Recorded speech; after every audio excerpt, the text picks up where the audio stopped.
Vocês deram uma olhada no Moodle já ou não? Alguém tem como olhar aí pra mim, ver se os arquivos já estão lá? Pô, primeiro ver se é bom, né? Eu olhei. Alguém tem como olhar aí o Moodle? É que, pô, aqui é um saco aquilo lá. Para. Dá uma olhadinha e vê se tem 3 arquivos aí.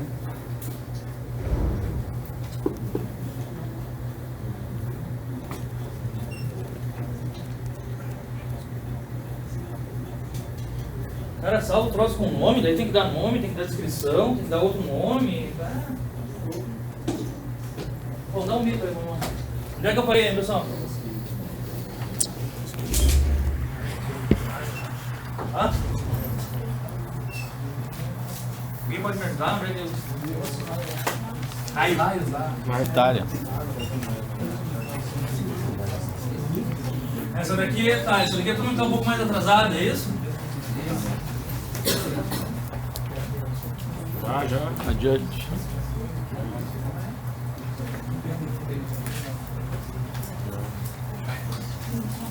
Aqui, né? Relação ao raio atômico para o parâmetro de rede, foi isso?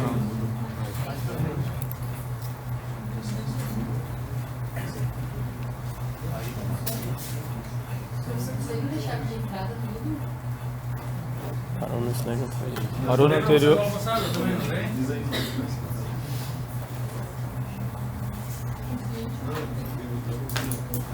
Mas não chegou a calcular, né? Não chegou? Parou no anterior, já tinha feito os cálculos dos 3 já. Ah, pessoal, vamos de novo então, pessoal. Só alguém dá um bico. Alguém conseguiu acessar o Moodle aí ou não? Tá indo aqui, a internet Tá indo. Tá, sem estresse. Onde é que eu parei na matéria aqui? 2 anterior. Parou nesse. Aí, terminou a aula, né? Ah, então vamos acabar a relação aqui.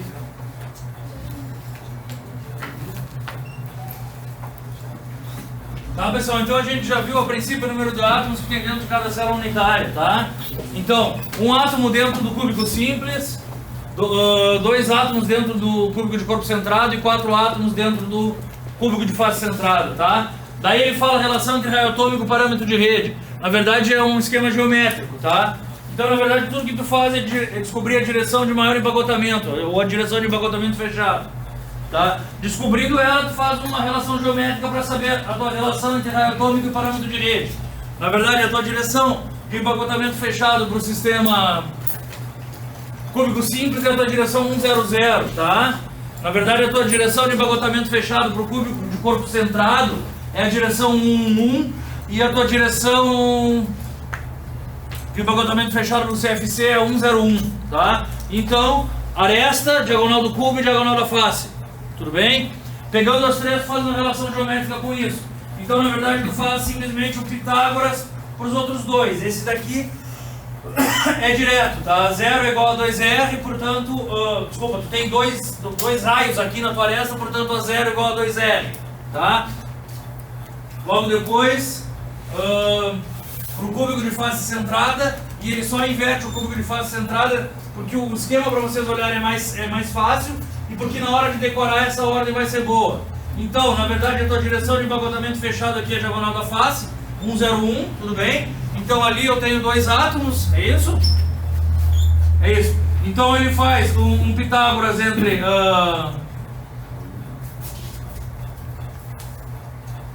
entre o teu A0, tá? Entre os teus 2 A0 e os 4 raios que tu tem na diagonal da face. Tá bom, pessoal? Conseguiu olhar o Moodle, Mago? Conseguiu olhar o Moodle? Então para com isso, cara. Toda aula eu te peço. Uma gentileza mútua. Tá, pessoal? Então, na verdade, o que eu tenho ali? Os 2 A0 e os 4 raios. Portanto, se fizer o teu Pitágoras aqui, tu vai ficar com A0 igual a 4R raiz de 2. Ele só botou nessa ordem para facilitar, tá? Porque A0 igual a 2R, 4R sobre raiz de 2 pro cúbico de face centrada e vai ser 4R sobre raiz de 3 pro cúbico de corpo centrado, tá? Na verdade não está errado porque isso daqui é menor do que o outro, tá, pessoal? Bom, então aquele anterior ali, ó, é menor do que esse. Certo ou errado? Certo ou errado, pessoal? Certo ou errado, pessoal? Errado. Isso daqui não é menor do que aquele? Esse não é menor. Então tá certo. Tá bom. Esse daqui é menor do que esse, tudo bem? Não, desculpa, esse aqui é maior. O quadrado sobre raiz de 2 é maior do que o quadrado sobre raiz de 3, é isso, né? É, isso aí. Só ele bota aqui porque o número 2 é menor do que o número 3, é mais fácil de vocês decorarem. Só isso, tá? Só pra estar no Moodle já. As 3 aulas, né? Tá, eu botei só no início, vou acabar completando. Então eu botei, acho que o plano de aula, a aula introdutória, alguns dos outros, isso eu não consegui mudar ainda, então mesmo dos outros semestres, tá? Então tem o plano de aula, introdução à ciência dos materiais, estrutura atômica e estrutura cristalina. Eu devo botar uma apostila da matéria, eu tenho uma apostila resumida agora. Na sequência eu devo colocar uma apostila de corrosão, não precisam ler ainda porque vai demorar para ver corrosão. Devo colocar uma apostila de ensaios não destrutivos, que a gente vai ver depois. E devo colocar esses exercícios lá, e alguns vídeos também. Tá, pessoal? Bom, então esse número aqui, a princípio, ele é maior do que o outro, mas tá nessa sequência aqui para estudar, porque vocês vão gravar sobre 2 e sobre 3, tá? Bom, 4R sobre raiz de 2, então, e aqui o Pitágoras de novo, só que com a diagonal do cubo, tá, pessoal? Então, diagonal do cubo, diagonal da face e a floresta, tá bom?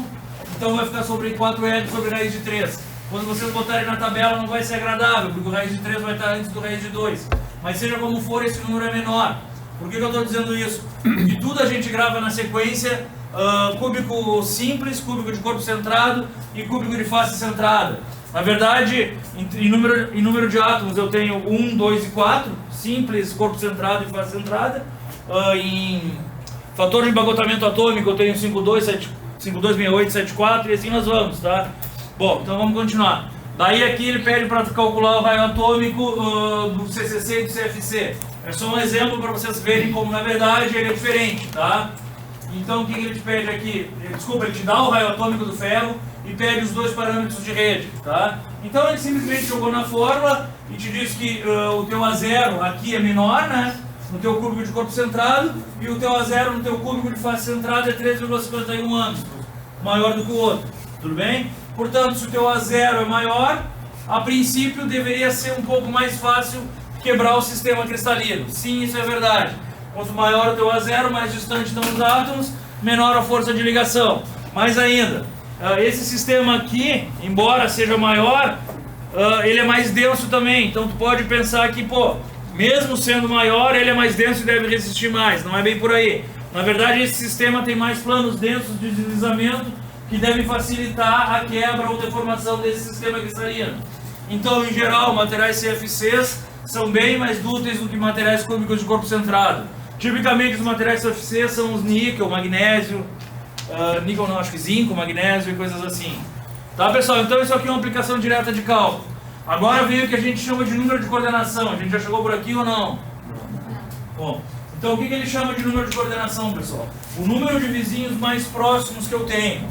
Eu me lembro que houve uma questão em um ano, nem lembro qual, em que eu perguntei se o número de coordenação igual a 6 para tal sistema cristalino era no vértice ou no centro do cubo. Eu acho que 80% da aula errou. Na verdade, o número de coordenação é uma característica que o teu sistema cristalino te traz e que indica o número de átomos próximos dele que tu tem. Ou melhor, o número de átomos próximos de um dado átomo que tu tem. Então, conceitualmente, é o número de vizinhos mais próximos que tu tem, certo? Na verdade, para que eu chamo a atenção disso aqui? Porque nós não vamos calcular geometricamente o nosso sistema hexagonal, é muito chato, as distâncias são diferentes. Então eu vou te dizer que o teu sistema hexagonal tem o mesmo número de coordenação de um outro sistema. E com isso nós vamos intuir que o nosso fator de empacotamento é o mesmo para o hexagonal e para esse outro sistema, tá? O que é o nosso fator de empacotamento, que na verdade é o meu intuito chegar aqui? O que vocês acham que é um fator de empacotamento? Não entendi. Não, não é quanto mais próximo eles estão, não. Quem me chutaria uma definição do fator de empacotamento? Desculpa. Nível de... todos entenderam, na verdade, mas seria o quão por cento de uma célula está preenchida de átomos, tá?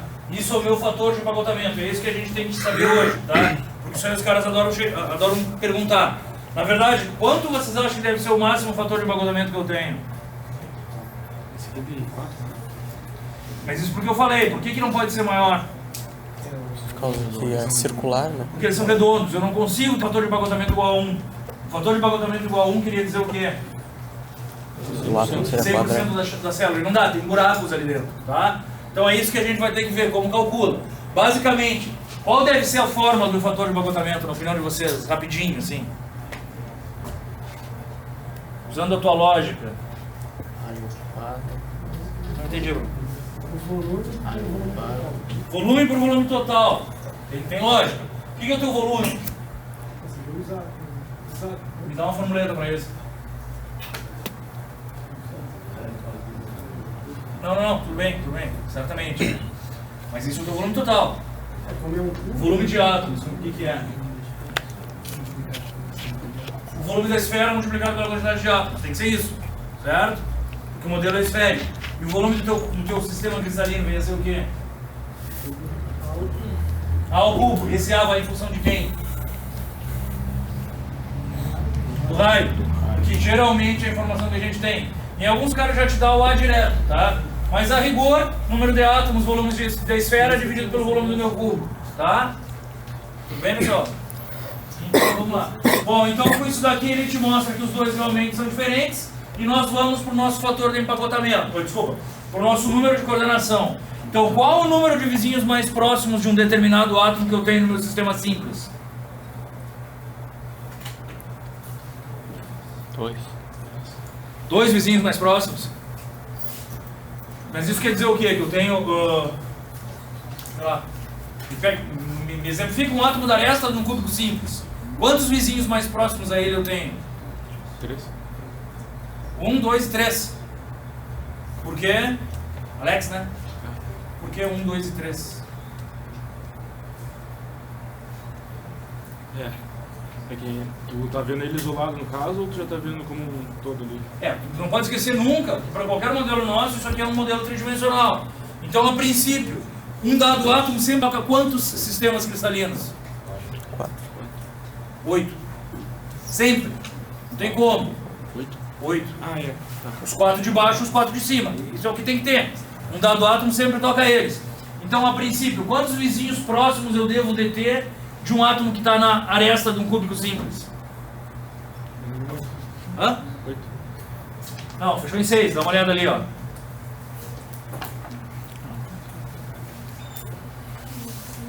Tá, então na verdade eu estou pegando esse átomo aqui.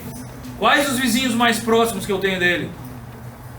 Esses dois, numa mesma distância. Os outros na outra direção e os de cima. Tudo bem? Então, isso daqui, um cara que tenha um número de coordenação 6, a princípio tem um fator de empacotamento alto ou baixo?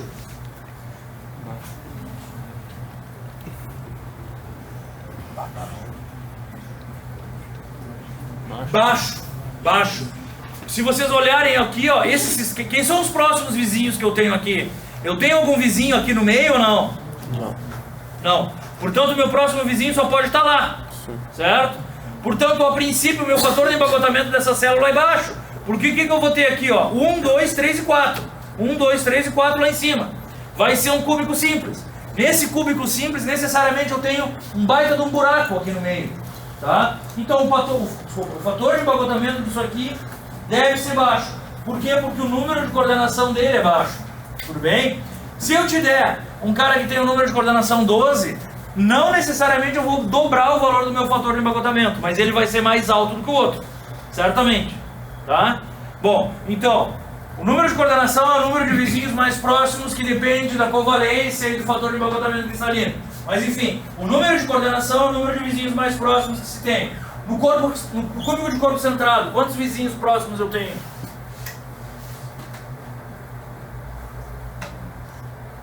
8.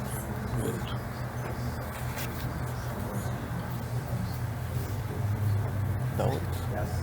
8. Não, 10 é muito, velho. 8. Se tu te colocar... Sempre pega o mais fácil, depois tu extrapola. Na verdade, se tu pegar o do centro do cubo, quais vão estar mais próximos do centro do cubo? Essa resta. Todos os que estão rodeando. Todos os 8, Desculpa. 1, 2, 3, 4, 5, 6, 7. Todos os 8 vértices. Certo?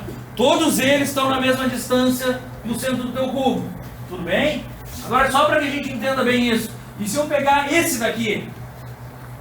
Quais são os vizinhos mais próximos desse? Onde é esse? Aquele 6? Não.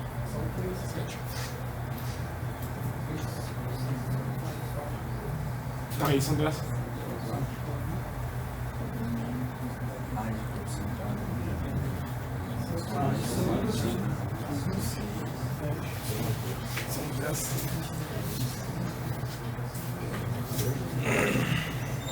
Vamos lá, vamos pensar aqui. Eu diria 10. Quem diria 10? 16 é muito, 10 é muito também. Que lógica vocês estão usando? 7.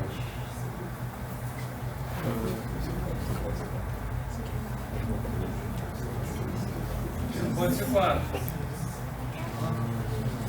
Vamos voltar então. São 8. Por que são 8? Porque tu vai usar os que estão no corpo. Dentro do corpo central fica mais perto da.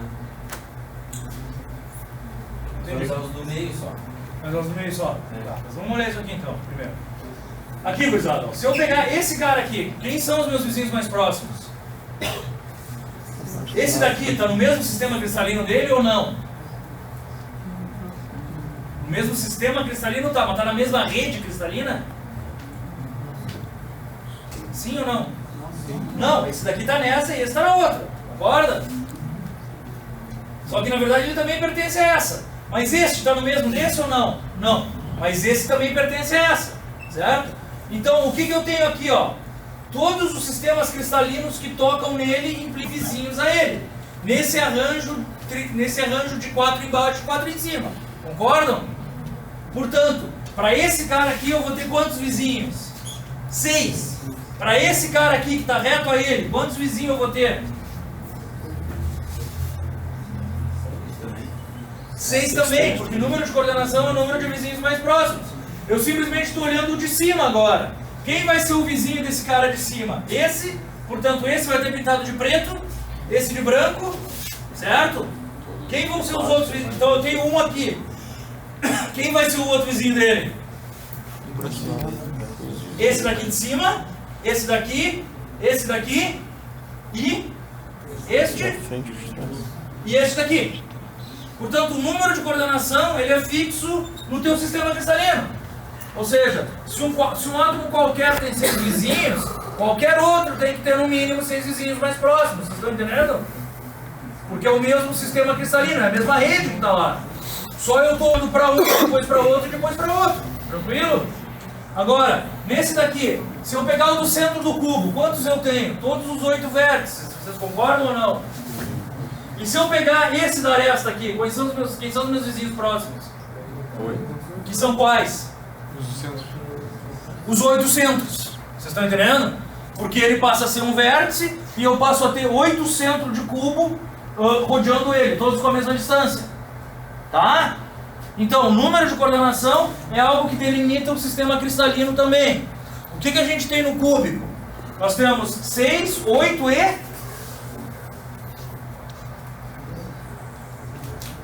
sei, vamos dar uma pensada. Qual que é o número de coordenação do meu sistema cúbico de face centrada, então?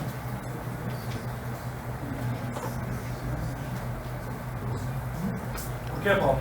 Explica pra nós. Tá, mas é pegando um do meio ou um vértice?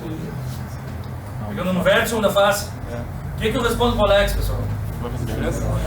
Ah, tanto faz. É esse o princípio da coisa.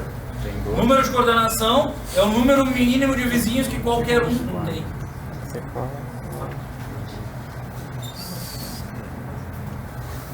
Pessoal, por que eu estou sendo chato nisso? Porque usualmente eu não peço, mas vai que um dia eu resolvo adiantar a prova e eu pegue mais detalhe na primeira matéria. E daí perigo eu pedir para desenhar, não sei lá o que, não sei. Então vamos entender. 14. Acho que não bate em tanto, cara. Eu acho que eu tenho cada átomo no seu próprio plano. Quantos vizinhos ele deve ter? Eu pensei assim, tinha os 4 dos cantos, mais um em cada face. Né? Tá, mas para aí. Como é que é o teu nome, Bruno? André. André. Só um pouquinho aí, pessoal. Vamos usar o raciocínio do André. Só um pouquinho. O André me falou em quantos? 15, não é isso? 14. 14. Não entendi muito o raciocínio, mas se tu pegar Uma face. Quantos átomos eu tenho ali? 4. Não, eu tenho 5 átomos tocando essa face. O do meio, certo? E os 4 que estão, sei lá, vamos imaginar por aqui.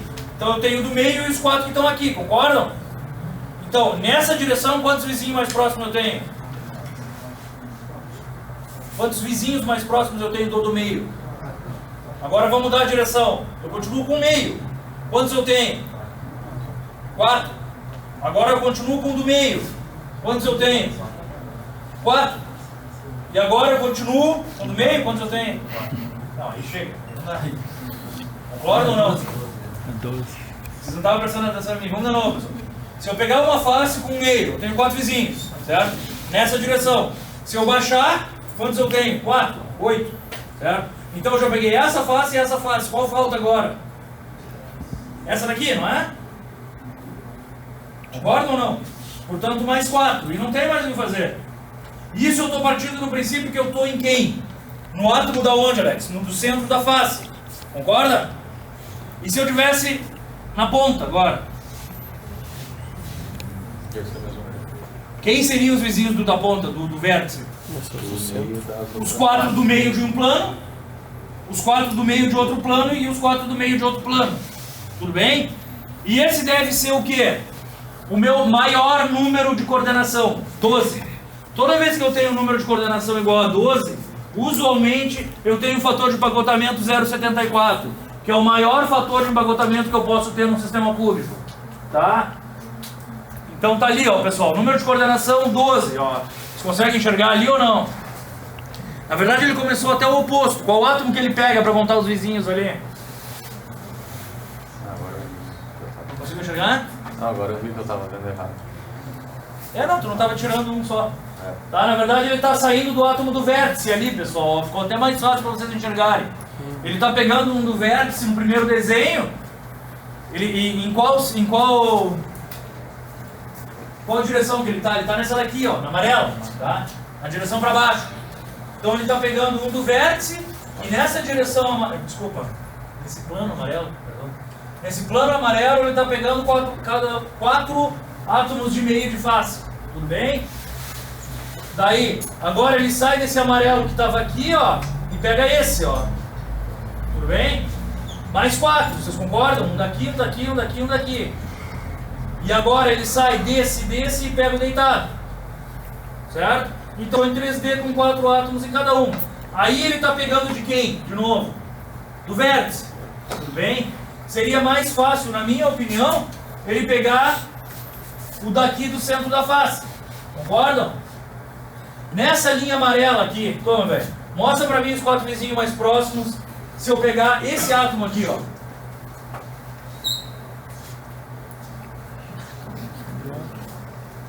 Os 4 mais próximos desse, ó. Desse átomo aqui.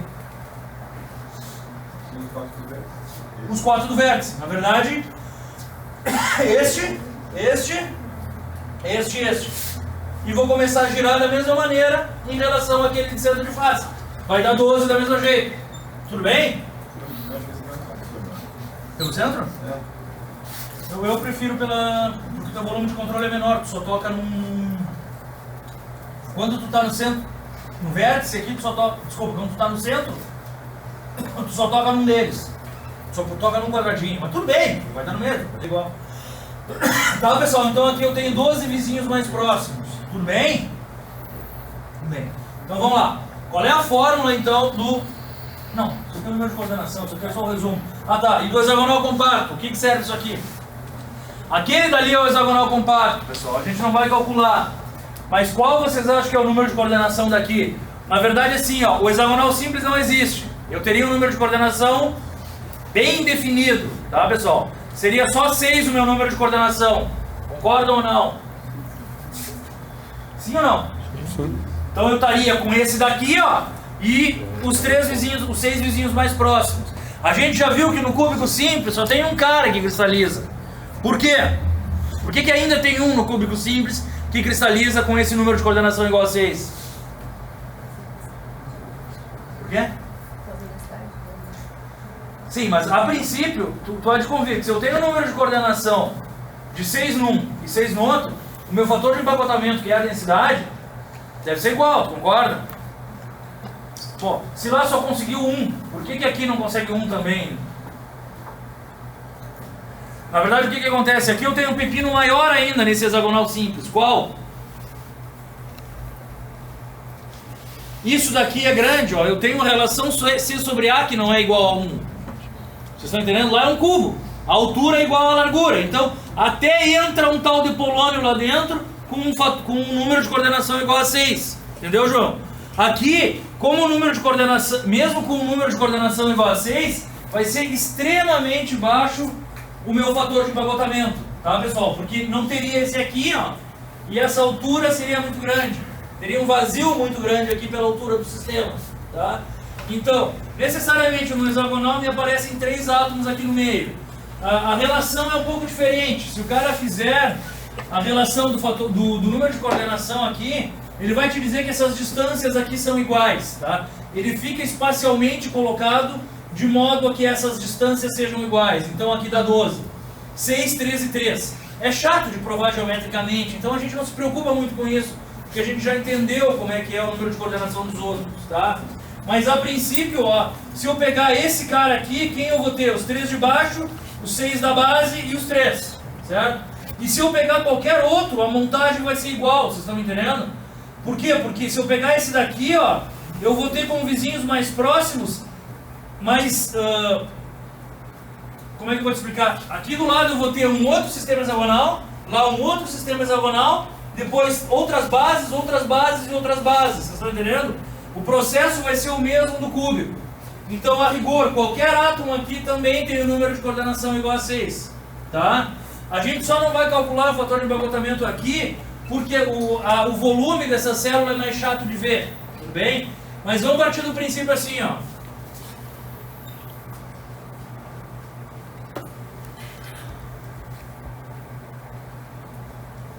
Por favor, não tem um celular. Eu repito, é mais saudável para nós. Quando a gente se estressa, é legal. Eu repito assim, se o número de coordenação for igual, a gente tem o mesmo fator de empacotamento, tá? Então vamos lá. Então, o fator de empacotamento o que é? Número de átomos por célula vezes o volume de cada átomo dividido pela área de cada um deles. Tudo bem? Então, quanto é que é o meu fator de empacotamento do cúbico simples? Como é que fica? Como é que a gente calcula?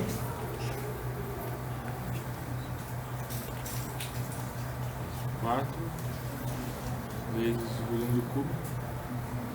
Não. Átomos por célula. Quem é que vai ali, pessoal? O que é o número de átomos por célula?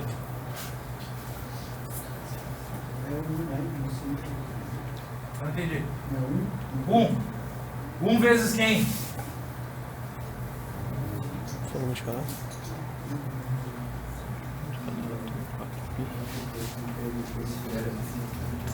Hã?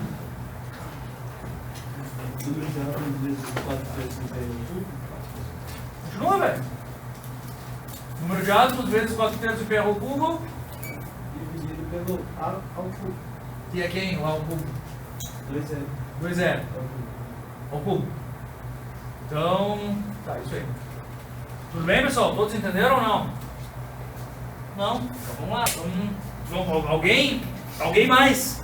Quer tentar aí, pessoal? Por que um átomo no cúbico simples? Porque ele está sendo compartilhado com os outros 4 da volta. Pessoal, vamos de novo. 8 vezes 1 oitavo.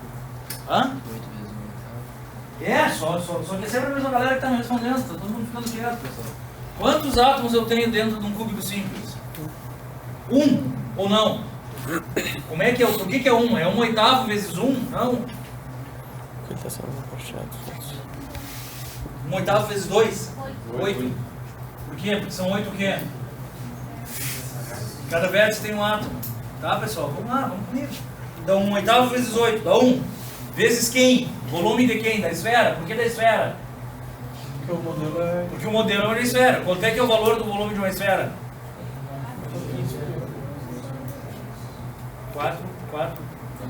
4/3 de PR3, isso aí, 4πr ao cubo, isso. Tá? E a base, quanto que é para o cúbico simples? A ao cubo é para todos, o cúbico. Quanto é que é a base para o cúbico simples? 2R. Fica 8R3, é isso ou não? É isso, pessoal? Então fica em 8R3, tá? Então o que eu tenho? Um átomo vezes 4/3 de PR vezes 4/3 de PR3 dividido por 8 raio ao cubo. Isso aqui tudo calculando vai dar 0,52. Tudo bem? Rapidamente, o que é 0,52 então? Tá, e o que o número 0,52 quer dizer? 52%. 52% da célula está preenchida de átomos. Tudo bem? Então tá. Pro outro? 2. Hã? O cúbico de corpo centrado agora. Fala alto, meu velho.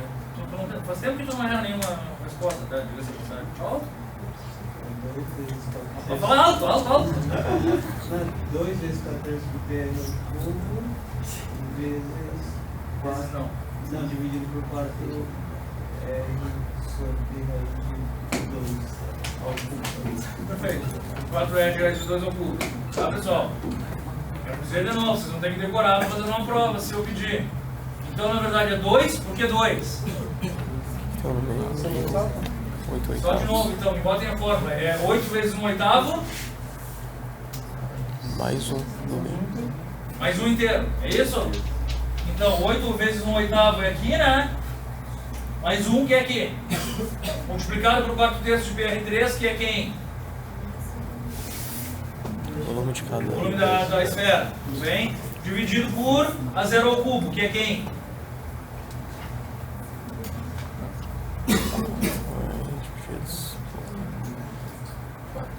Bem, mas quem é que eu boto ali no ao cubo? Não é isso que eu disse, vocês vão ter que decorar, não vão conseguir deduzir na prova, talvez consiga, sei lá. Mas então, é sempre 4R dividido por alguma coisa, certo? Quem deve ser maior? O A0 do CCC ou do CFC? Do CFC, deve ser maior. Então, se quiserem decorar para o outro lado, gravem o 4R e saibam que é ou sobre raiz de 3 ou sobre raiz de 2, concordo? Dividir 4R sobre raiz de 3 é maior ou menor do que dividir 4R sobre raiz de 2? Menor. Menor. Portanto, o cúbico de corpo centrado deve ser 4R dividido por Mais 3. raiz de 3. Se tu fizer tudo isso aqui, vai bater em 0,68. Tudo bem? 68% da célula ocupada por átomos. Tranquilo? E o outro vai ser uma coisa, só que aqui vai ser sobre quanto? Raiz de 2. Sobre raiz de 2, é isso? Não, não é isso, não vai ser a mesma coisa. Não, porque vai ter mais Ah, átomo. isso. Muda o número de átomos também. Tá? Então aqui eu passo a ter quanto? 4. Eu passo a ter 8 vezes 1/8 mais 3? Não. Não é assim que eu vou pedir. 8 vezes 1/8 mais 6 meses. mais 6 vezes 1 meio. 6 meses não, 6 vezes 1 meio. Eu vou dizer que tudo é isso. Então, 8 vezes 1/8 mais 6 vezes 1 meio, multiplicado por 4/3 de PR3, dividido por 4R sobre raiz de 2 ao cubo. Tudo bem?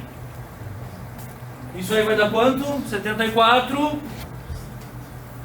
Isso quer dizer que 74% da minha célula está coberta de átomos, que é o maior fator de empacotamento que eu tenho. Coincidentemente, ou certamente, para o maior número de quê? Maior número de átomos. Para o maior número de coordenação que eu tenho também. Tá? Então isso daqui me bate para o número de coordenação de quanto? 12. Tá? Quem é que tem o número de coordenação de 12? O CFC e o hexagonal compacto, que são os dois mais moles realmente e os mais densos que se tem. É isso que ele quer dizer, Paulo. Raiz de 3 e raiz de 2 não está trocado, Ai, ai. Cúbico de corpo centrado. Não está trocado. Dividir por raiz de 3, não. porque daria um número menor no divisor, certo? No divisor daria um número menor e o número total seria maior. Não, mas é aqui que tu tem mais átomos. Tu tem mais átomos ali. Entendeu? Não, tá trocado não. Tá? Então fecha 526874. Isso aqui a gente tem que decorar. Tudo bem, pessoal? Daí aqui, só pra que a gente saiba, tá? Ele te dá a densidade do ferro, tá? Na verdade, talvez eu não peça, mas a formuleta tá aí, seja como for, tá? Então a densidade de uma célula cristalina de ferro é quanto? O que ele me faz ali então? Alguém me explica o que é aquela fórmula ali? Tá entendendo, velho? Quem me explica o que é aquela formuleta ali então? Por que eu digo que aquela é a densidade do ferro? Se é que é do ferro. De qual ferro? De quê? Porque ali tá a massa e você dividiu pelo volume. A massa dividida pelo volume. Então é a densidade da célula ou não? Lá. Aqui, só um pouquinho. Vamos, aqui, ó. Esses valores aqui, ó, são a densidade de quem? É um fator de empacotamento. Por quê? Porque está em percentual. Concordam? Mas é a densidade atômica de quem? Do sistema cristalino. Concordam? Tudo bem. E aqui? É a densidade de quem?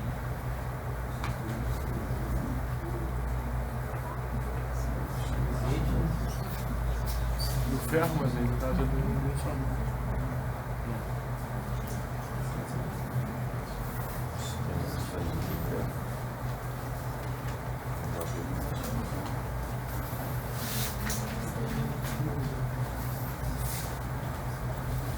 Vamos lá, pessoal. Essa densidade aqui é de quem?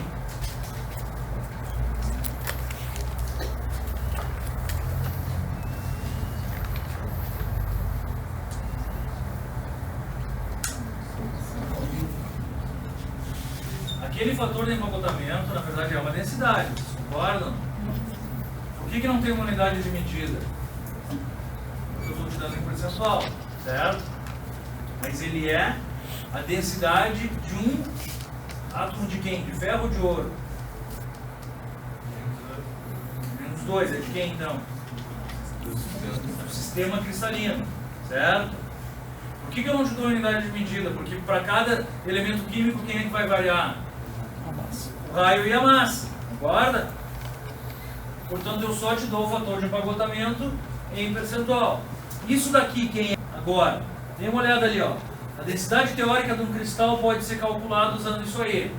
De um cristal de quem? De um dado átomo. Vocês concordam comigo? Sim. Então, quem é que eu estou levando em conta ali? A massa do átomo, o número de Avogadro e o volume da... desculpa, o número de átomos por célula. Perdão. Certo? E a massa do átomo. Portanto, eu vou ter uma... De quem vai ser essa massa que eu estou te dando aí? De quem?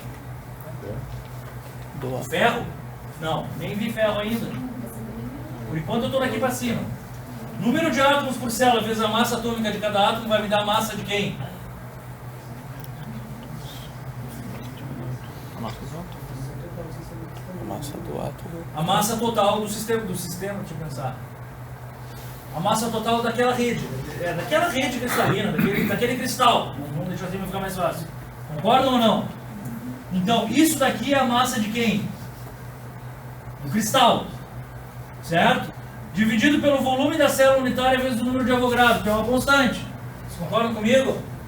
Portanto, se eu dividir a massa da célula pelo volume da célula, vai me dar a densidade numérica de quem? Da célula, concordam? Para qual elemento químico? O que utilizar a massa. Na verdade, não para todos, porque aqui tu vai ter que colocar a massa de cada átomo, entendeu? Então, quando tu substituir com a massa do ferro, vai ser do ferro. Não, tudo bem, porque o volume do ferro também vai mudar. O volume da célula unitária do ferro também vai mudar. Tudo bem? Então, na verdade, o que a gente vai ter aqui? A densidade do ferro. Vocês concordam comigo? Que é a mesma densidade da célula unitária do ferro. Por que é a mesma do ferro e da célula unitária do ferro? Porque tu vai aumentar as células, mas de qualquer forma vai continuar mesmo. Porque tu vai aumentar a célula, mas a razão massa de ferro por tamanho de célula vai ser sempre igual. Vocês estão me entendendo? Tá? Então, aqui, na verdade, aquilo ali é a densidade do ferro no sistema cristalino cúbico de corpo centrado que ele vai te dar agora. Que é, na verdade, 7,87 miligramas por... Miligramas não, desculpa. Megagramas por metro cúbico. Tá? Isso é o quanto pesa o ferro. Tudo bem?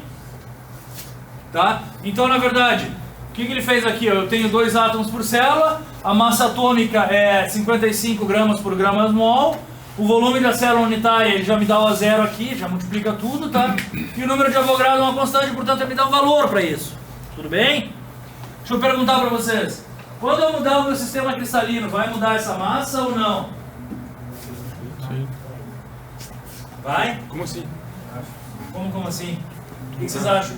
Quando eu mudar o meu sistema cristalino do ferro, posso fazer isso ou não? Pode. Posso? Como? Pressão não. Tô falando agora só do ferro, né? Pressão não vai rolar, só temperatura. Se eu te dou temperatura ali, eu mudo o sistema cristalino do ferro, tá tranquilo? Então ele vai virar o quê? CFC. CFC. Um pouquinho ele vira CFC. Daqui um pouquinho, quando chegar a 910 graus Celsius. Tá? Na verdade, o que vai acontecer? Vai reduzir ou vai aumentar o volume da célula? A densidade, desculpa. Vai dar uma reduzida na densidade, porque aumenta o volume da célula drasticamente. Tá? Mas a massa total do teu material, e é isso que a gente confunde, pô, tá reduzindo a densidade e portanto tá tendo mais buraco, é isso ou não? Não, só muda o número de densidade porque ele é em relação ao volume da célula cristalina, vocês estão me entendendo? Porque muda a célula cristalina. Então o ferro em relação àquilo, a gente tem a ideia que ele diminui de densidade, e o cálculo da densidade realmente diminui. Mas o peso do teu material aumenta ou diminui? O peso continua igual, e tu continua no mesmo volume. Tu tá me entendendo? Pensa comigo assim, ó. Tem isso aqui de ferro. Tranquilo? Tem isso aqui de ferro. Muda o sistema cristalino, tu vai deixar de ter isso aqui? Não, mas aí o número de buracos dentro não vai ser menor. Não. O que vai acontecer? Tu vai ter uma célula maior, mas não é buraco com ausência. Tu continua tendo o mesmo número de átomos de ferro ou não? Átomo não mudou, tu não tirou massa, tá entendendo? Então quem muda é o cálculo da densidade na mudança do sistema cristalino.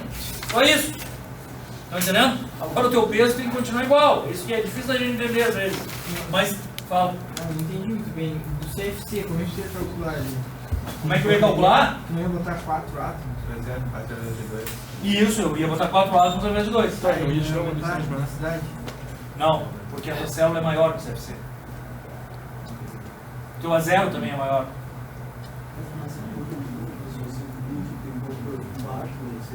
Não. Não, claro que muda, mas ele reduz. Sim, beleza, mas que a massa modular também muda. Qual massa? Porque ali você vai multiplicar por 4 átomos, 2, em cima não é massa, só que tá no... Sim, a massa que tu está calculando aqui muda. Mas o teu material todo, a tua cadeira não vai mudar. Se tu tem uma cadeira e tu olha ela por direita ou por esquerda, ou calcula seja por onde, a tua cadeira continua igual. O que eu quero passar para vocês é que agora vem um cálculo em que tu reduz a densidade do teu ferro. Mas fisicamente, se eu te dou isso aqui de ferro a 700 graus, tudo bem? E agora eu te dou isso aqui de ferro a 900 graus. Se eu botar um na balança e o outro, vai mudar ou não vai mudar?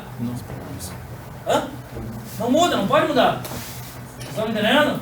Então, porque é muito chato tu ver que na verdade ele tem uma redução de volume. Mas não é ele que tem redução de volume, é o sistema cristalino que tem. Vocês estão entendendo? Eu mudo o sistema cristalino, mas a quantidade de átomos de ferro que eu tenho aqui é igual ou é diferente a 900 e a 700 graus? Igual. Igual. É isso que a gente tem que entender. Mas eu não entendi como que no sistema cúbico que tem mais átomos a densidade é menor. Isso eu não entendi. O sistema cúbico, mas ele... Como assim cúbico? O CFC tem... Mais átomos. Tem quantos? Tem 4. 4. Sim, outro tem 2. Então por que ele não é mais denso? Se tem mais... Porque aumenta o tamanho dele. Você tá me entendendo? Na verdade ele é mais denso. Ele é mais denso, mas não densidade em termos de massa. Não essa densidade calculada aqui. Tá? Ele reduz. Eu não entendi. Eu te mostro agora. Mas é que ele aumenta o tamanho. É essa a moral da história. Aumentando o tamanho, o volume da tua célula é um pouco maior. Quando tu leva em conta a massa, não bate. Ele te mostra que ele reduz um pouco. Eu vou te mostrar isso aí. Tá, pessoal? Mas o que eu quero que vocês entendam antes é que é simplesmente um cálculo. Ele está mudando o sistema cristalino e está mudando a densidade do átomo no sistema cristalino. Tá? Mas não a densidade do cara todo, impossível. Não se perde matéria, não existe alquimia, digamos assim. Tá? E eu já vou mostrar isso aí. Então, em tabela resumida, pessoal, para a gente lembrar. Então, cúbico simples, 1 átomo, corpo centrado, 2 átomos e face centrada, 4. Tranquilo? Coordenação 6, 8, 12. Parâmetro de rede 2R, 4R, raiz de 13, 4R, raiz de 2. Então, para gravar facinho, é aqui que inverte, né? Tudo bem? E empacotamento é 526874. Fechou? Bom, e aqui vem alguns comentários sobre o hexagonal, tá? Metais não cristalizam no sistema hexagonal simples. O fator de empacotamento atômico é muito baixo, é o que ele diz, tá? Cristais com mais de um tipo de átomo podem cristalizar aqui. Então, assim não cristaliza, porque essa relação C sobre A aqui é muito grande, tá? Então, nem átomos extremamente densos conseguiriam vir aqui. Então, só existe o hexagonal compacto, que é isso aqui, ó, tá? Então, eu tenho uma fileira de 3 encaixando, ó, grudando nos buracos do D6 em cima. Estão entendendo? E isso me dá um alto empilhamento, um alto fator de empacotamento, um alto fator de empilhamento. Eles estão muito bem empilhados, muito próximos, tudo bem? Tanto quanto quem? O CFC. Tá? Portanto, a princípio devem ser os materiais mais duros ou mais moles. E é verdade, são os materiais mais moles que se tem. Tá? Daí ele te mostra o número de coordenação desse sistema é igual a 12, pois cada átomo toca 3 átomos no nível inferior, 6 no próprio nível e 3 lá em cima. E fala que idealmente essa relação C sobre A é 1,63, pode mudar, mas o ideal do sistema é esse daqui. Tá? Então isso aqui é um outro valor que nós usaríamos para geometricamente calcular tudo isso aqui que a gente não vai fazer. Tá? Eu já chego lá. Então, antes disso eu tenho que falar em alotropia ou polimorfismo. Alguém de vocês me diz o que é alotropia ou polimorfismo?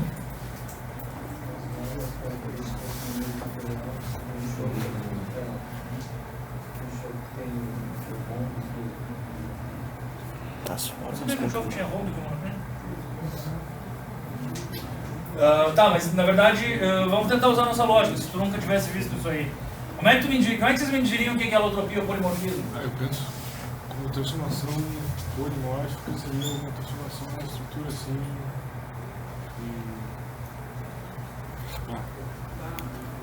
É só usar a nossa lógica. Transformar o sistema cristalino sem mudar a estrutura. Não, só lendo a palavra ali. O que tu acha? As formas com que o material pode cristalizar. Várias formas, é isso que eu tenho que pensar. Tá? São várias. Para eu ter várias formas, eu só tenho que ter uma mudança. Concordam? Pensa comigo assim então. Se eu te perguntasse agora, como é que é o teu nome? Manuel. Como? Manuel. Manuel. Eu tenho que te perguntar e eu esqueço aqui. Ficando velho. O Manuel, se eu te perguntasse assim, ó.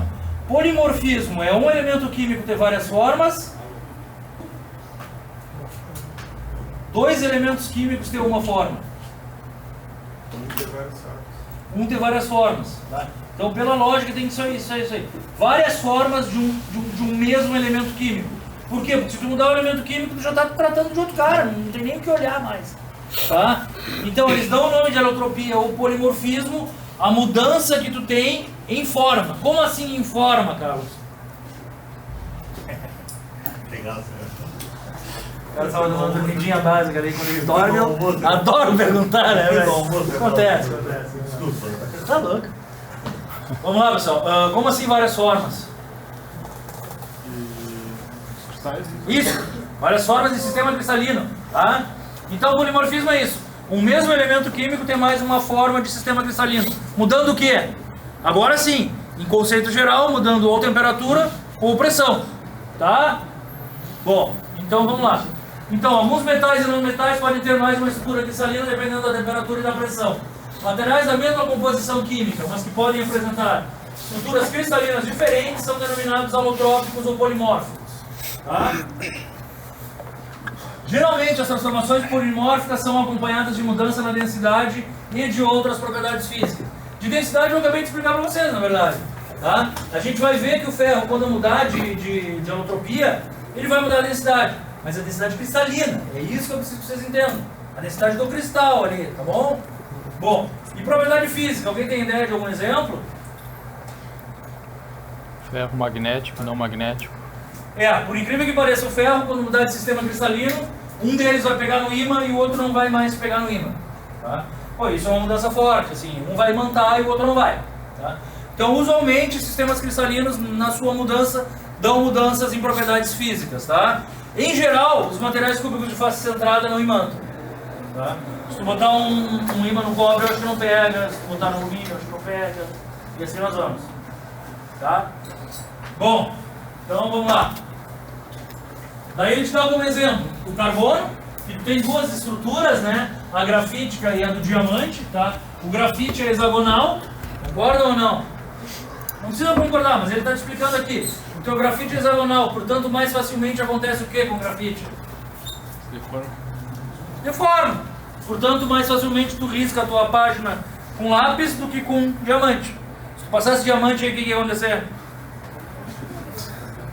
Ia rasgar a tua folha, porque ele não ia deformar com a pressão que tu está dando. Basicamente é isso, tá pessoal? Então eu tenho meu sistema hexagonal e meu sistema cúbico. Na verdade aqui, por que o diamante é tão duro? Porque os seus átomos têm um arranjo cúbico dentro do sistema cristalino. Mas qual a ligação química que eu tenho lá dentro? Eu ainda tenho uma ligação covalente extremamente forte, carbono-carbono. Estão me entendendo? Então por isso da dureza extremamente grande dele. Nesse nitreto de cúbico de boro é a mesma coisa, tá? Eu tenho ele cúbico e eu tenho ele grafítico. Isso daqui não é tão normal pra gente ouvir falar, porque ninguém tem um lápis de nitreto cúbico de boro. Tá? Por que ninguém tem um lápis de nitreto cúbico de boro? Isso é meio caro. Nem sei se é tóxico, né? Porque normalmente não vem da natureza, tá? Enquanto que grafite vem daí da natureza, sem maiores problemas, tá? Agora, por outro lado, vocês acham que eu consigo fabricar um diamante de uma maneira muito fácil? Entanto assim, um nitreto cúbico de boro é mais fácil de fabricar do que um diamante, tá? Então, usualmente, as nossas ferramentas são até um pouco mais de nitreto cúbico de boro do que de diamante. O único problema, agora sim, do boro é que as reservas são muito mais raras de boro. Tá? Daí ele te mostra aqui, o ferro, cúbico de corpo centrado e cúbico de face centrada. Por que ele só fala nessas duas alotropias? Porque no cúbico simples não tem ninguém. Por que não tem ninguém? Fator de empacotamento atômico muito baixo. O que eu quero dizer com fator de empacotamento atômico muito baixo?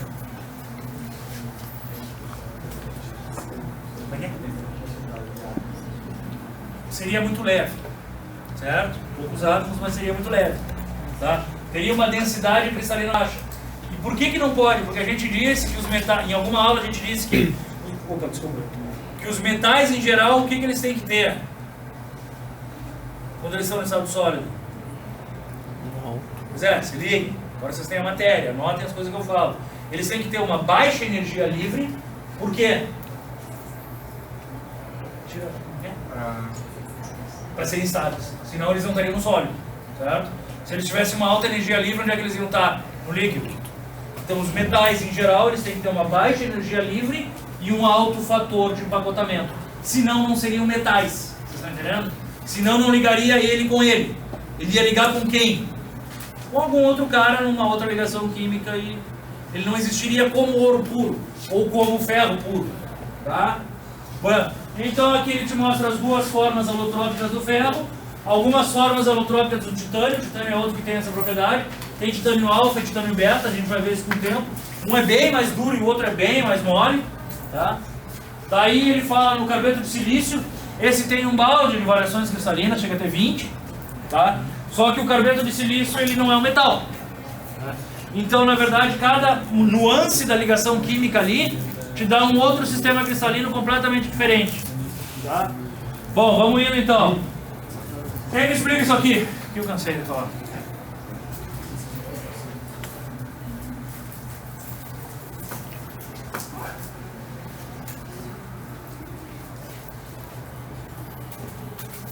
Ah, pessoal, você na livraria em Pelotas, eu não entendi por que eu tenho a 5ª edição do Callister velha na minha casa e tem a 4ª edição para vender na livraria. Qual é a edição do Callister que tem agora? Sétima, né? Mas por que eu vi a quarta cara lá e eu tenho uma quinta velha e fubanga em casa? 300 pila a quarta edição lá na Vanguarda. Os caras querem vender assim. Mas como é que é a quarta? Entendi. Eu achei na internet por 200 mil, eu acho. Por 325, 300 pila a quarta lá.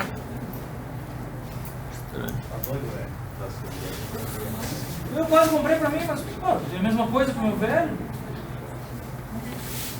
Quem me explica aquilo ali, pessoal? Vamos lá. Vamos lá, velho. O que tu acha ali? Pô, isso daqui, pessoal, isso aqui eu já perguntei numa prova, galera. Bagulho de temperatura. Faz tempo, isso aí faz tempo. Forma, Mas o pessoal metido. Número de transformações pelo formato. Não, vamos começar a olhar com calma aqui, pessoal. Ó. Elemento puro ou não é elemento puro? O que tu acha, velho? É um elemento puro ou não é?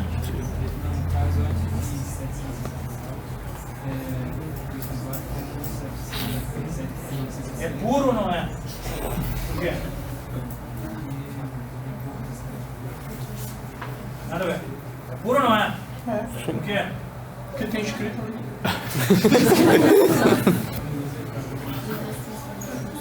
Porque a mudança de fase é na mesma temperatura? Como assim, né? Como assim constante?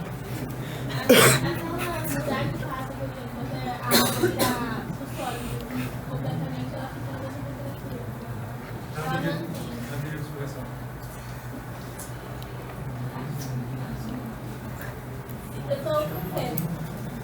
Quando ele começa a trocar de temperatura, quando começa a trocar de fase do ferro sólido para o ferro líquido, ele vai ficar naquela temperatura para depois começar a subir de novo. Eu acho que tu entendeu, mas eu não consegui entender o que tu explicou. Quem sabe tu tenta, velho. O que tu acha que é puro? Nos dá tanta informação aqui, quando qualquer substância pura está trocando de fase, a temperatura dela se mantém constante entre as duas. Daí quando você vê constante, como assim? tipo, ela vai a substância em si vai manter a temperatura dela até ela passar totalmente de uma fase para outra. Entendi. Vocês estão certos. Na verdade, isso aqui é um gráfico de uma substância pura. Primeiro, porque a temperatura de fusão é igual à de ebulição. Desculpa. A temperatura de fusão é igual à temperatura de solidificação. Concordam comigo ou não? Se não fosse puro, o que eu ia ter? As diferenças. Eu ia ter uma faixa, porque eu ia ter o quê? 2 elementos químicos. 2 elementos químicos podem ter a mesma temperatura de fusão ou não? Sim ou não, pessoal? Não. Não. Porque não são iguais. Existem 2 elementos químicos iguais ou não? Não. Se existissem 2 iguais, seria um só. Então não tem 2 elementos químicos iguais. Então, isso aqui é de uma substância pura. Tudo bem? Mas ainda, o que a gente nota de característica aqui nesse gráfico? Ainda sem tentar entender ele. O que eu noto aqui? O que está escrito lá? O que está escrito aqui? Ele está diminuindo a temperatura, É isso. Então, olhando o gráfico, que é o que a gente tem que fazer, pessoal, a gente tem que olhar as coisas com calma. Isso daqui é um gráfico igual para aquecimento e para resfriamento. Vocês concordam comigo? Então, que mais? Então ele está pegando esse elemento químico, que é o ferro. Aqui ele está tratando do ferro, sim. E está subindo a temperatura e depois está descendo a temperatura. Tudo bem? Na outra aula eu comecei a descer. Na de vocês eu vou começar a subir. Tá aí, onde é que está subindo a temperatura aqui? Direito. À direita. Aquecimento, então. O que acontece? O que eu tenho aqui? Tempo, né? Só que esse gráfico está diferente no tempo. Qual é a diferença dele? Cresce para que lado? Cresce para a esquerda ou cresce para a direita? Não. Cresce hora para a esquerda e hora para a direita. Pessoal, por que eu estou sendo chato nisso? Porque gráfico a gente vai ver na vida inteira de engenheiro. E é só parar e ler, nenhum é assustante, não é assustador. Então ele cresce daqui para cá e daqui para cá, certo? Aqui eu estou subindo a temperatura, tem uma seta aqui, e aqui eu estou descendo a temperatura. Só para vocês terem uma ideia, um comentário meio bobo. Há muito tempo atrás, numa prova, eu dei essa matéria, eu falei essa matéria e eu coloquei isso aqui na prova e o aluno me disse que eu nunca tinha dado essa matéria. E isso numa revisão de exame, cara, em outra faculdade. Daí eu levei o livro, tinha tá aqui. Ele disse assim, não, tu não me deu desse jeito, então eu não sabia ler o gráfico. Então, pessoal, não tenho medo de nada mesmo. O gráfico é só uma representação do que está escrito. Não tem essa, tá? Então, aqui eu estou subindo a temperatura. Que sistema cristalino ele está me mostrando aqui? Cúbico de corpo centrado. Portanto, o meu ferro, a temperatura ambiente, ele é cúbico de corpo centrado. Tudo bem? Não é cúbico simples, porque não existe. Então, 2 átomos, 0,68 e assim nós vamos. Vou subindo a temperatura e o que vai acontecendo com o meu material?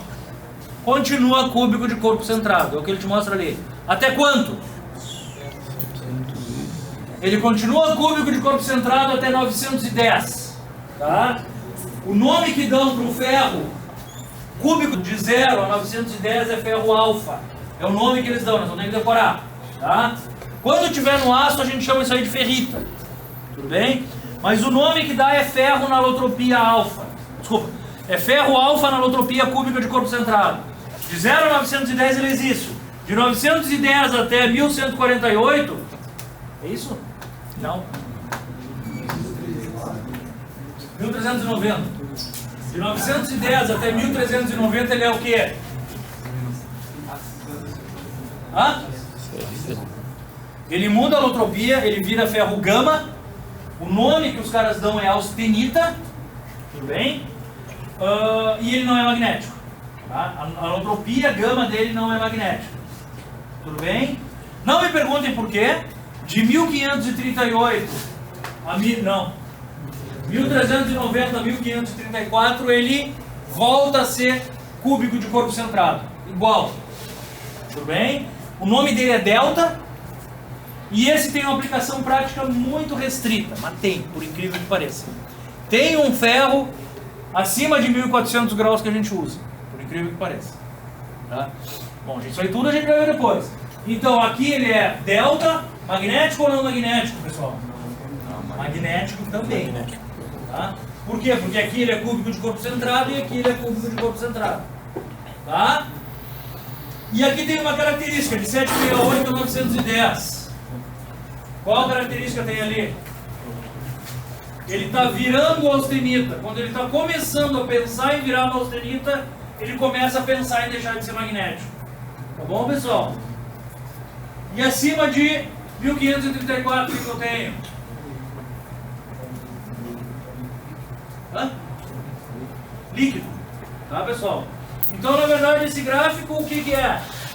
É aumentar a temperatura até o líquido e baixar a temperatura do líquido para o sólido. Por quê? Como é que é o nome do seu parceiro? Lucas. Por que o Lucas e a... Ah, meu Deus. Tá. Por que o pessoal diz que ele é puro, então? Ó? Porque isso aqui, pessoal, ó, é uma temperatura ao longo de quem? Ao longo do tempo. Certo? Se não fosse reto, seria uma liga. Se fosse uma liga, isso aqui como é que ia ser? Alguém tem ideia? Hã? Incrível que pareça, não. Isso daqui ia descer, eu ia ter uma descida pela inércia, eu ia liberar calor latente de fusão, eu ia subir de novo e eu ia me manter um tempo na interface líquido-sólido e depois eu ia começar a solidificar. E aí entra outra matéria, tá? Mas a coisa é bem diferente. Quando eu tenho liga, eu tenho os dois pontos de fusão diferentes e acontecem algumas coisas naquela passagem ali.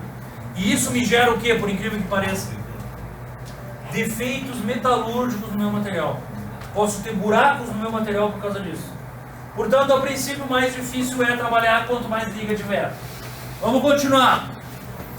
Por que eu não gravei esse 910 aqui? Por que eu gravo 727? Por que na minha... Perguntem para vocês. Por que não é esse número que o Paulo tem decoro?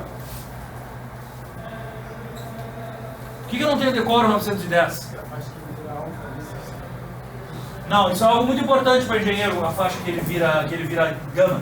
Extremamente importante, mas eu não tenho esse 910 decoro, eu tenho outro número na minha cabeça. Qual? Qual vocês não vão saber, mas por quê? Esse gráfico aqui é para quem, no fim? Para quem? Fala em alto, vendo? Ferro puro. Eu uso ferro puro ou não? Não. Ninguém usa ferro puro. Então o número que eu tenho na cabeça é de quem? Do aço. É ele que a gente grava. Tudo bem? Na verdade, o aço é uma liga ou não é? É. Portanto, eu sei o único lugar onde o aço transforma num ponto só de gama para delta. Em todos os outros lugares, ele vai transformando ao longo do tempo de gama para delta. Porque mesmo no sólido tem essa faixa, não só no líquido. A gente vai ver tudo isso aí depois, tá? Mas tem que ficar claro que essa daqui é a alotropia do ferro e não do aço. Tudo bem? Porque aqui é só o ferro puro. A gente vai ter um diagrama ferro-carbono. O que vocês acham que vai ser esse diagrama ferro-carbono? Pra ver o que tem a mais no ferro. Hã? Pra ver os outros materiais que tem no ferro. Os outros materiais que tem no ferro eu não consegui entender. Ferro, carbono e aço. Sim, uma hora qualquer eu vou te dar um diagrama ferro-carbono. O que eu vou estar te mostrando nele? Quantidade de carbono. Quantidade de carbono eu sei a princípio, eu botei. Na verdade, quando eu te der um diagrama ferro-carbono, o que eu vou saber? Para todas as quantidades de carbono adicionada, quem eu vou ter que saber quem é que aparece? Qual sistema cristalino eu estou? Qual fase tem ali dentro? Vocês estão entendendo? Em função da temperatura. Em função da temperatura, todas as fases que eu tenho para certas adições de carbono no meu ferro. É isso que eu vou ter que chegar uma hora. Isso aqui está em algum lugar no meu diagrama ferro-carbono ou não? Sim. Aonde? Quando tiver zero carbono. Estão entendendo? Então esse daqui vai ser o meu início do meu diagrama ferro-carbono. Depois eu vou botando carbono e essas temperaturas vão mudar ou não? Sim, pela presença do carbono. Tá? Uma outra conversa agora. Esse daqui é o gama. E esse é o alfa. O alfa é mais denso ou é menos denso? Menos denso. Qual é o empacotamento dele? 68. O outro é 74. Portanto, quem é que tem mais buraco? O alfa. Portanto, tu acha que cabe mais carbono no alfa ou no gama? Porque é menos denso. Não, bela lógica. Todos ou não? Eu falei na aula passada? Na verdade não. Porque o tamanho dos buracos no alfa é menor. Tá me entendendo? Então no alfa eu tenho... No alfa eu tenho sítios... Eu falei na aula passada mesmo? Me enredei todo também, não? Não? No alfa eu tenho sítios tetraédricos. Isso. Eu tenho... O que de espaço são sítios tetraédricos para o carbono entrar. Vocês estão me entendendo? Se esse sítio for pequeno, entra muito ou pouco carbono aqui dentro? Pouco. Por mais que eu tenha vários sítios tetraédricos. No caso do meu gama, onde é que está o buraco? No meio. Portanto, é um sítio octaédrico. Estão me entendendo? E esse sítio octaédrico é maior em espaço do que o tetraédrico. Portanto, cabe mais o quê? Carbono. Tá? Para vocês terem uma ideia, adiantando, a diferença é de 0,008 para 2,11%. Então a quantidade de carbono que cabe ali dentro é estupenda. Tá? Agora, tentando botar os pés na terra, para que isso me serve?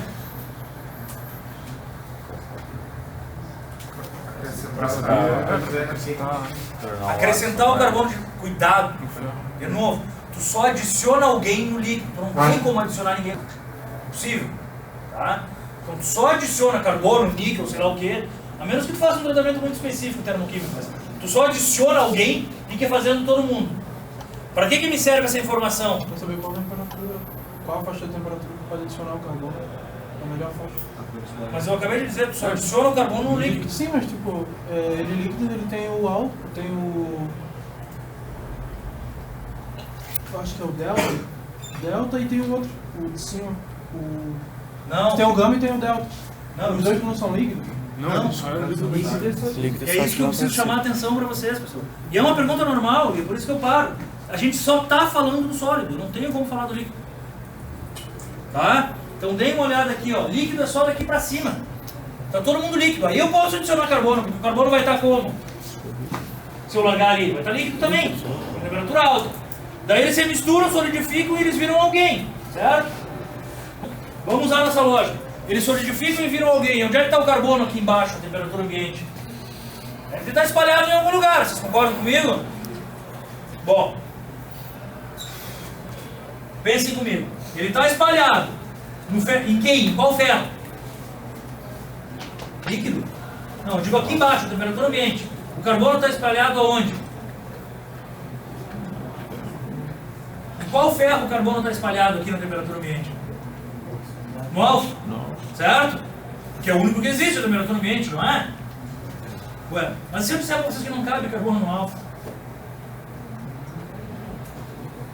E não cabe carbono no alfa mesmo. Vocês estão me entendendo? Onde é que está o carbono? Sozinho? O que vocês acham? Sozinho não pode estar, porque saiu um pedaço de carbono lá dentro. Tá? Na verdade, o que acontece, pessoal? Alguma hora a gente vai ver que o carbono faz o que sobra do que cabe no alfa, ele faz uma ligação química com o ferro. Algo diferente. Tá? Ele tem uma ligação de cerâmica lá dentro. Mas então, o que sobra do carbono que não está no alfa, tudo bem?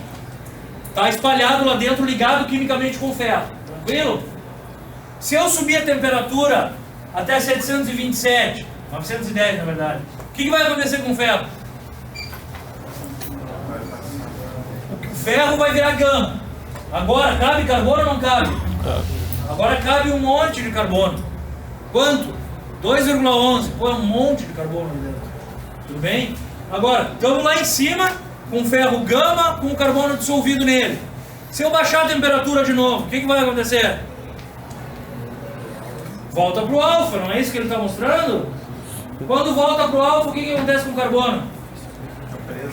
Fica preso ou sai ou sei lá o que. Você está me entendendo? Agora, o que vai depender? Dependendo da velocidade de resfriamento, eu consigo prender o carbono ali dentro ou não. Vocês estão me entendendo? E pô, se eu prendo o carbono dentro de um trocinho pequeno, o que acontece? Ou sai ou esse trocinho pequeno explode. Estão me entendendo? Na verdade, é uma verdade que eu estou falando. Quando ele explode, eu deformo o meu reticulado do alfa. Ele vira um outro reticulado.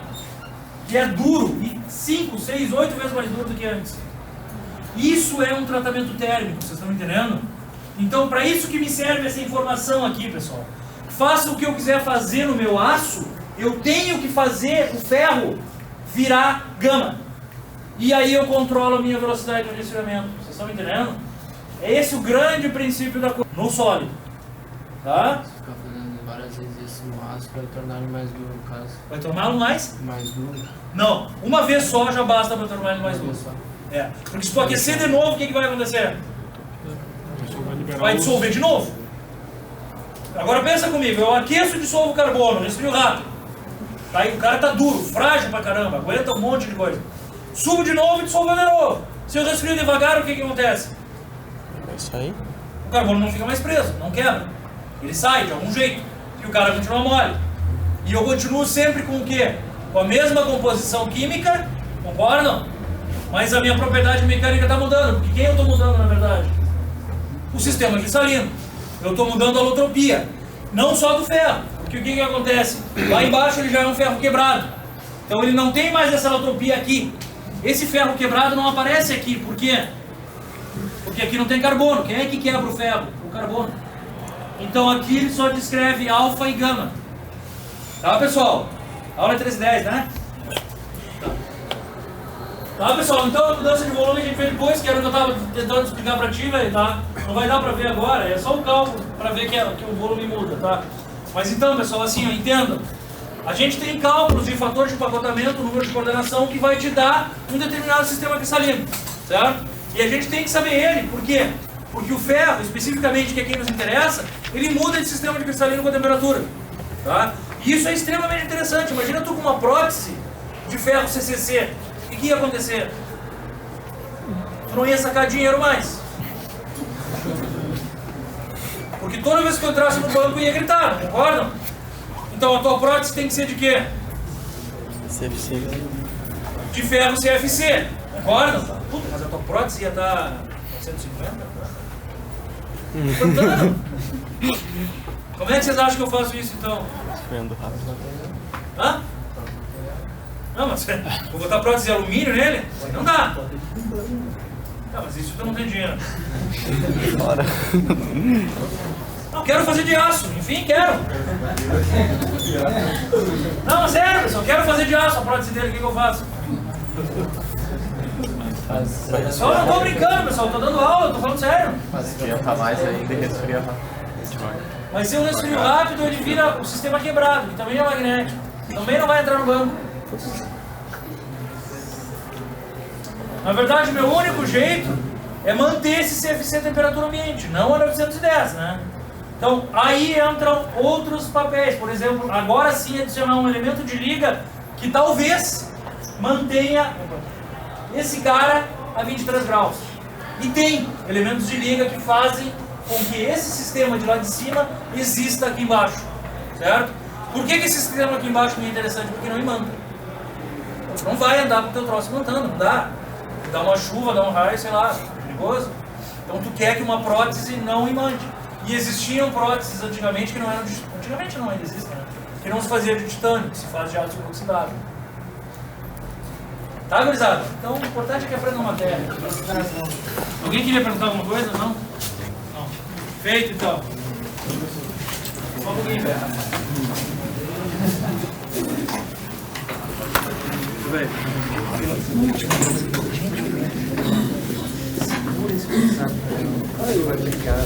esse